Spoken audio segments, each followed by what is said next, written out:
Hello, it's Miss Thirdahl, and today we'll be reading Junie B. Jones Has a Monster Under Her Bed.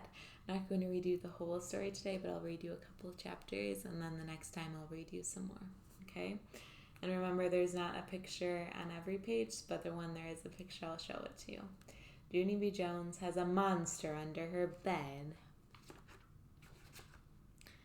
And it says that there's 8 chapters.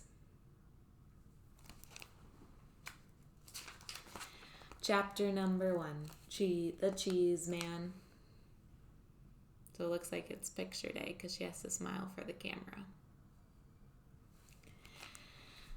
My name is Junie B. Jones. The B stands for Beatrice, except I don't like Beatrice, I just like B, and that's all. I am in the grade of afternoon kindergarten.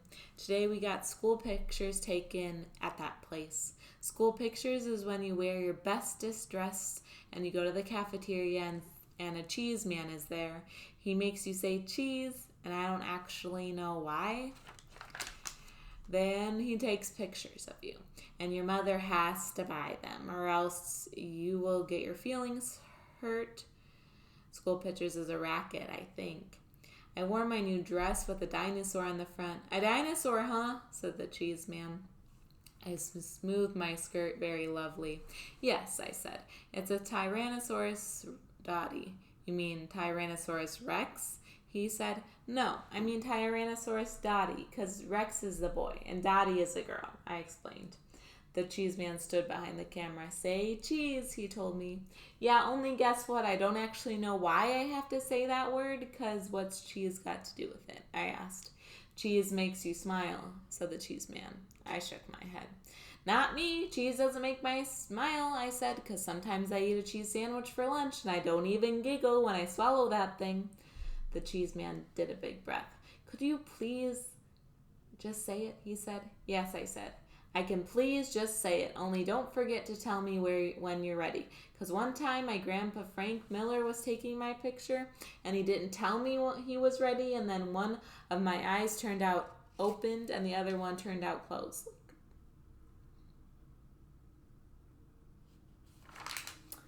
I made the face to show him. See my eyes? See how one of them is open and the other one is? All of a sudden, the cheese man took my picture.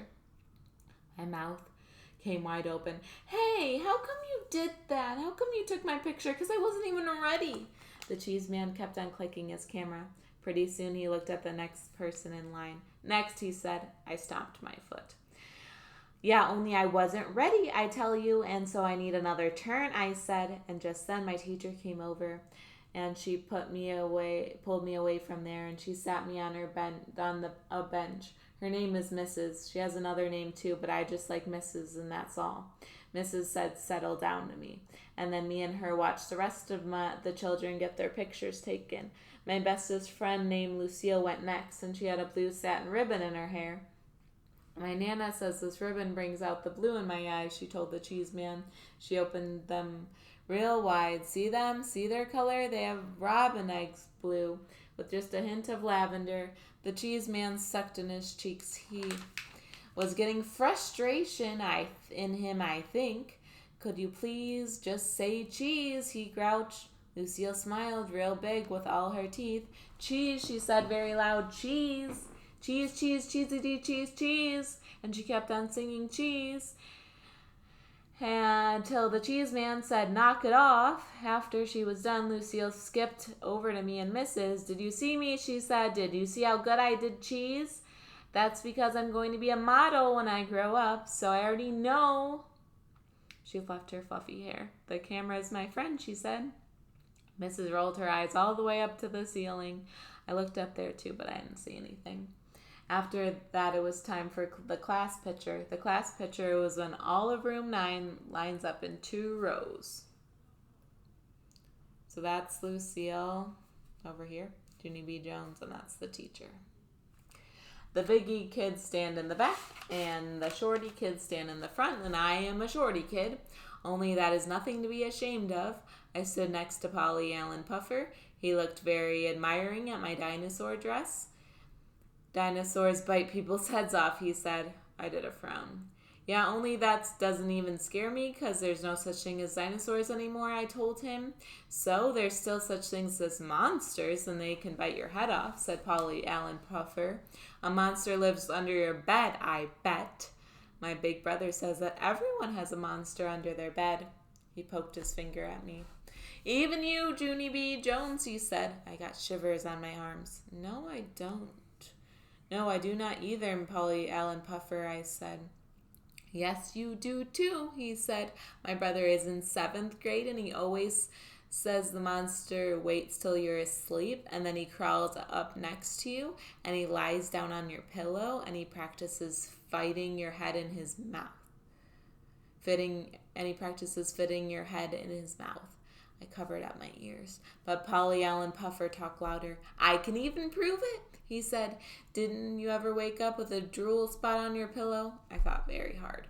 Yeah, so where did you think that came from? He said. It came from the monster under your bed. It was a monster drool, Junie B. Jones. I shook my head very fast. No, it was not, Polly Allen Puffer. You stop saying that, and I mean it. He raised up his eyebrows. Well, where did it come from then? You don't drool on your pillow, do you? You're not a baby, are you? He said. No, don't call me that. I'm not a baby, I yelled. Polly Allen Puffer crossed his arms. So where did the drool come from then? He asked. I don't know, I said, but my daddy told me there's no such things as monsters. So what? Daddies have to say that, said Polly Allen Puffer. That's so you'll go to sleep at night and not bother them. He squinted his eyes at me. Why do you think daddies and mommies sleep together in the same room anyway? It's so they can protect each other from the monsters, or else their heads might get just chewed off. Just then I wrinkled up my nose at that terrible thought, and then I hanged out my tongue and I did a sick face. And guess what? The cheese man took the class picture. There's no picture, sorry. That's the end of chapter 1. I'll read you one more story, or one more chapter today. Just say right. Chapter 2. After school pictures, we went back to room 9 and I put my head down on my table. There's no such thing as monsters. There's no such thing as monsters, I whispered to myself, because my very own daddy told me that, and he wouldn't even lie to me, probably. Mrs. said for me to sit up in my chair, and she passed out work for us to do. It was called printing our letters, only I didn't actually feel like doing that, and I tapped on my bestest friend named Lucille. Guess what, Lucille? There's no such thing as monsters. They're really, really not. So a monster doesn't live under my bed, probably. Right, Lucille? Right? Shh. I'm doing my letters, she said. Yes, Lucille, I know you're doing your letters. Only I just wanted to tell you about the monster because he's not even real, right? Lucille didn't say right. How come she's not saying right? How come you're not saying right, Lucille? Just say right, okay? Just say monsters aren't real and I won't even bother you anymore. All of a sudden, Lucille did a mad breath.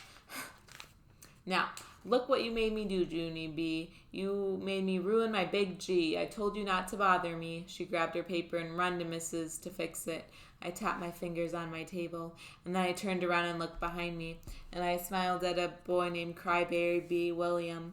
Guess what, William? There's no such thing as monsters, and so a monster doesn't live under my bed, probably. Right, William? Right? William moved his seat away from me. I followed him in my chair. I'm right, don't you think, William? A monster doesn't live under my bed, does he? Plus, also, he doesn't put my head in his mouth. William slid his chair away some more. I scooted after him. Just say right, okay, William? Just say there's not a monster under my bed and I will be on my way. William picked up his chair and he carried it all the way to the middle of the floor.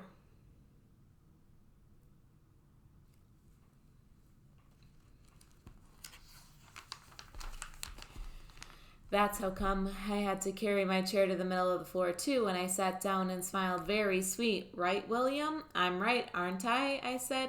Only too bad for me, because then I felt hands on my shoulders, and I looked up, and it was Mrs., and I did a gulp. Hello, how are you today? I said, kind of nervous. Mrs. zoomed my chair back to my table. It was not fun.